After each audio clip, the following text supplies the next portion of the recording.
Welcome to Not Milk Never Milk. Subscribe if you're lactose intolerant. You begin inside Maya with the mesh combined and clean. This matters because the Connect tool requires two selectable edges on the same object. First, switch to Edge Selection and click the first border edge, then the second. Once done, make sure there are no duplicate vertices or tiny gaps.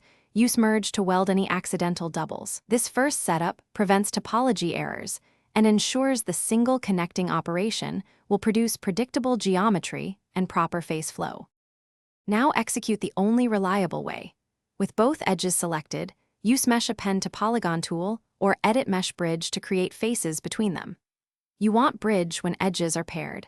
Set the number of divisions to 0 for a single span, then tweak the slide and twist attributes to align edge flow. If edges are non-parallel, use the Append to Polygon tool to draw the connecting face manually and confirm normals point outward. These adjustments control loops and maintain quads. Finish by cleaning topology. Select newly created verts and perform merge with a small threshold. This removes micro gaps and prevents loose vertices. Once merged, check normals and reverse or conform them if shading looks wrong. Consistent normals preserve smoothing.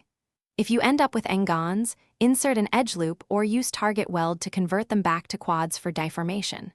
Troubleshooting tip: if bridge fails, confirm both edges belong to the same object and have no non-manifold geometry. Fix those first. Thanks for watching. If this was helpful, leave a like and consider subscribing. See you next time.